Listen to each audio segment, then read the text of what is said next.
Billy, as you know, is about to retire. I think his last day on the job may be this Thursday, and he's been doing a lot of interviews with media establishments all over the world. In an interview with an Arab media establishment, though the interview was in English, he actually defied what you and Patrick Lancaster and Larry Johnson and others, Matthew Ho, have told us about whether or not the Ukrainians have breached the first of the three rings of defenses that Russia has built. So we're going to play two tapes for you. First, General Milley saying the Ukrainians have breached the first ring, and then Patrick Lancaster, who's physically there, responding in very, very harsh Scott Ritter-like terminology.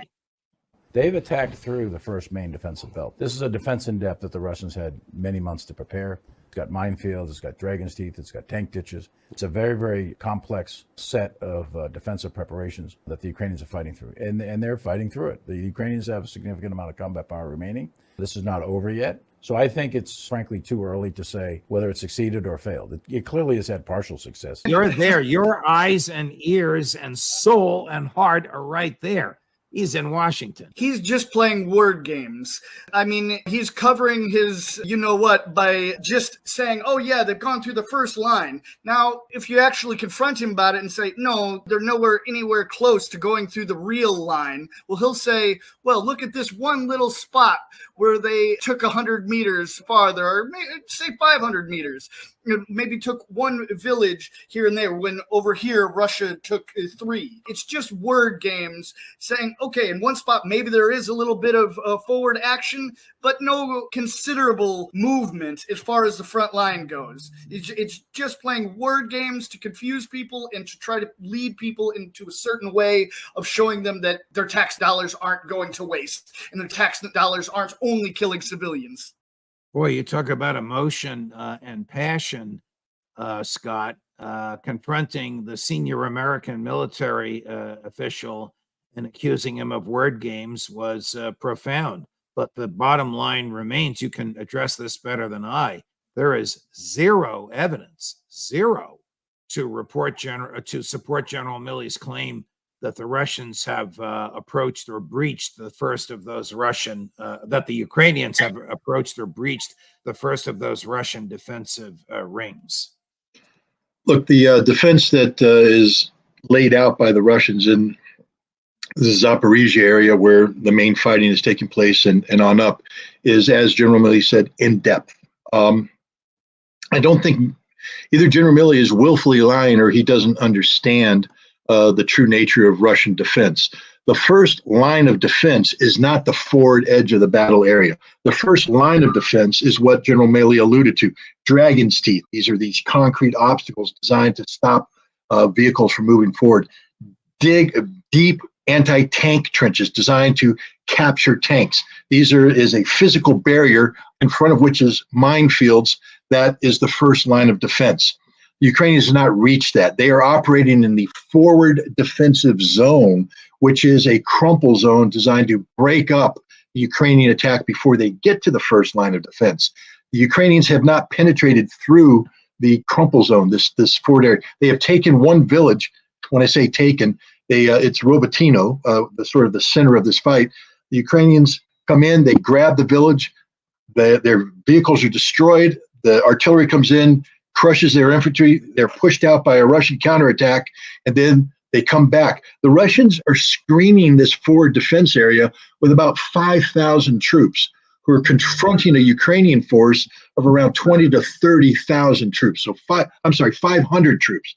The screening force for the Russians is 500 troops, and they're screening against 20 to 30,000 Ukrainians, doing it by pulling back artillery, aircraft, taking them, punching back. This isn't the first line of defense. The Ukrainians haven't reached it, and they're unlikely to reach it. But here's the bad news for Milley. General Alexander Romanchuk, who designed this defense, he's the master of Russian defensive warfare. The first line of defense is meant to be broken. I mean, that's what Milley doesn't understand. This is one giant trap for the Ukrainians. They're coming in, getting their forces attrited. When they reach the first line of defense, The Russians will hold them and hold them and hold them as they commit. They commit, and then the Russians will pull back to the second line of defense, bringing Ukrainians through a designated area in which is a fire cauldron. The hell will come down on them and wipe them off the face of the earth. But that isn't happening because the Ukrainians can't even make it to the first line of defense. But Miley doesn't understand. Reaching the first line of defense and breaking it does not signify a Ukrainian victory. That's part of the Russian defensive strategy. But the Ukrainians aren't even good enough to kick that part in. Two more videos I want to show you. We're saving the best for last. This is General Ben Hodges saying what he said before, but this is very recent. And I don't know where he comes up with this, but we'll let him speak for himself, arguing that there is a theory and there's a practical means for Ukraine to remove the Russian military from Crimea. I believe that the operational priority is to cause the Russian forces to leave Crimea. That, I think, is the most important thing that has to be done. In order to do that, of course, Ukraine needs more long-range capabilities that could hit all the airfields and in the seaport of Sevastopol, for example. But that also means they've got to get closer to the land bridge. So more progress that would enable them to bring up more HIMARS, for example, that could reach the road between Mariupol and Melitopol and Crimea to stop the logistics movement there. I think these are the kind of things that they're going to continue to do. I don't know exactly where the best place is, but the general staff knows where the best place or places will be to do that. When he says general staff, does he mean American or NATO? Is he suggesting that the West is preparing to do the impossible, help Ukraine invade Crimea? No, I think he was implying that the Ukrainian general staff, together with the assistance of NATO and the United States, knows the best place. But hey, pro tip, General Hodges, we're looking at it, dude.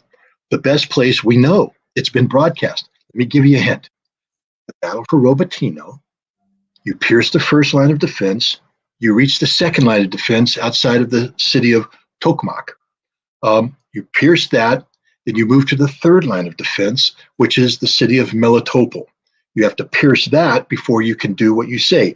Broaden the breach, bring in the HIMARS, bring fire down on the road that connects Crimea with the west of Russia. That's the plan, General. That's what they're trying to execute. It was supposed to breach the first line of defense back in June when the initial brigades approached Robotyno, but they were all killed, General. They didn't even get to Robotyno. Since then, they've been trying to get through Robotyno. Right now, the strategic reserves of Ukraine have been committed to the Robotyno battle. The Robotyno battle, not the Tokmak battle, not the Mariupol battle. You can sit there and have all the fantasies you want, General, but the reality is Ukraine isn't close to accomplishing what you say they need to accomplish to achieve the outcome you say they want to achieve. They're dying in Robotyno. Robotyno is the alpha and the omega of the Ukrainian counteroffensive. It began here, it will finish here, the same result. Dead Ukrainian soldiers, destroyed Ukrainian equipment, and an intact first Russian line of defense. Speaking of dead Ukrainian soldiers, and before I get to the tape that I have to apologize to your cardiologist for showing you, Colonel McGregor reports that the Ukrainian operator of something called Kyivstar, which launched a charity event, send a message with the word thank you to the number of fallen soldiers, inadvertently released the number of Ukrainian soldiers killed in action, 400,000. That number is very, very close to what you and McGregor have predicting it would be, and the Western media hasn't come anywhere near that. I'm comfortable with my analysis. I acknowledge that it is analysis. I acknowledge that it's based upon imperfect data. I would even say that the data that Colonel McGregor is relying upon is in itself inconclusive, but it just reinforces, it's corroborating. The fact of the matter is the scope and scale of the violence that's taking place in Ukraine today is beyond the imagination of just about everybody. The media can't imagine it. General Hodges can't imagine it. None of these people can imagine it except those who are fighting there. And professionals who take the time to walk away from the emotion of the event and just look at it from a probability of kill factor based upon artillery rounds expended, the nature of the terrain, things of this nature. And then you look at the Ukrainian forces committed, and then the nature of the reinforcement, because reinforcement implies that you are also doing replacement. When you put all these factors in, people who've crunched these numbers in real life or have done it as professionals, and I believe Colonel McGregor is one of those, you come up with numbers that are fairly close to reality. And that's why I've always been comfortable with my casualty figures. Since we started talking, we started with 200,000. And then it grew to 300,000. At the time, at 300,000, people were going, "Oh, you're making that number up." And I'm like, "Nope, it's a good number." And now, based upon this current counteroffensive and what's going on, Bakhmut, we're up to 400,000. And if this fighting continues, sadly, we're going to see over 500,000 Ukrainian dead before this is over. Here's another retired four-star that can't see the forest for the trees, because he asks, I got to say this with a straight face, when will the Russian military crumble?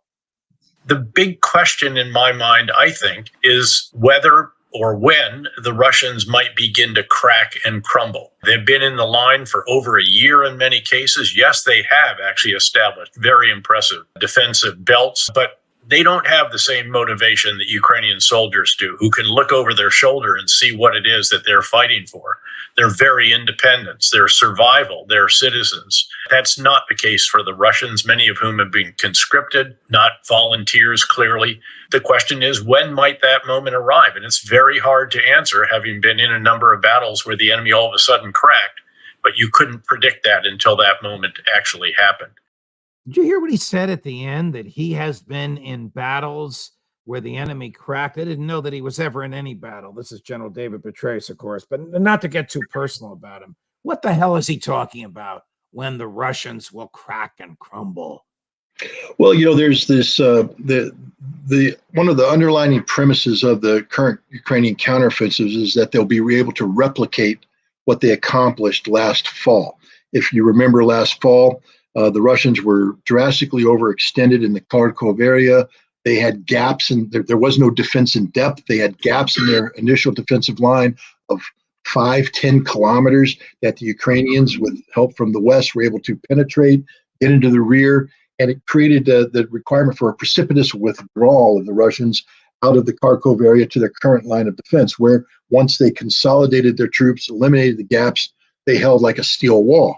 But the feeling is that the Russians broke and ran. They don't. I think that's a misinterpretation. I don't think the Russians are having a good day, but they didn't break and ran because they basically withdrew under pressure to their new defensive lines.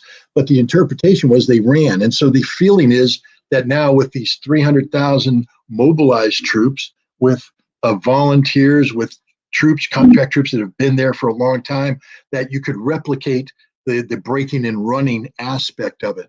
It hasn't worked. Look, the best example of why this will never work and why General Petraeus is wrong is in the story of the Russian tank Alyosha. I think a lot of people are familiar with this. There's a video out there that showed this one tank charging into battle, taking on a column of 8 Ukrainian vehicles, 2 tanks, 6 armored fighting vehicles, and destroying them all. One tank against that. And the way that tank went in, rode up, fired, pulled back, rode up, fired, pulled back. Well, the crew was awarded the Hero of Russia. Vladimir Putin personally gave this to the crew. Let's talk about the composition of the crew and their commander. The crew was a mixture of contract soldiers. Those are professional soldiers like our volunteers. There was one. A volunteer, that's a guy who just said, hey, I'm volunteering for this operation, for the special military operation.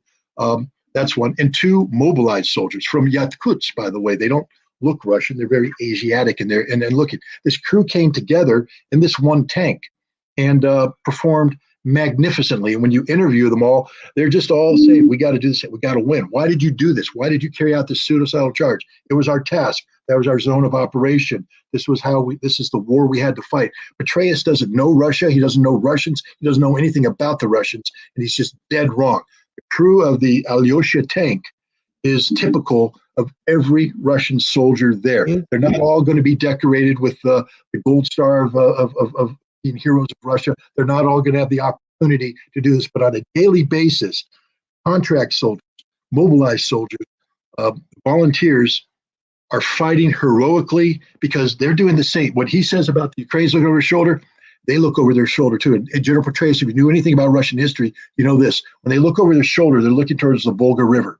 And on the far side of the Volga River, there's a mound called Murmayev Kurgan. And on top of that is a statue called the Motherland Calls. Research it, General. Google it. Look at the statue and look what it represents. Mother Russia waving the men of Russia forward to defeat the Nazi threat. And in Ukraine today, Russia is united with knowledge, the certainty that what they're fighting is nothing more than the modern day manifestation of Nazi Germany, of Adolf Hitler. Stepan Bandera and the Banderas are alive and well and living in Ukraine today, and Russia knows who they're fighting. They will never break. They will never run. This war won't finish until they defeat the same threat that my grandfather, my uncles fought back in World War II. Why in God's name we're on the side of the Nazis and not on the side of the people killing Nazis still boggles my mind. I was going to ask a few more questions, but I have to end with that because of the drama and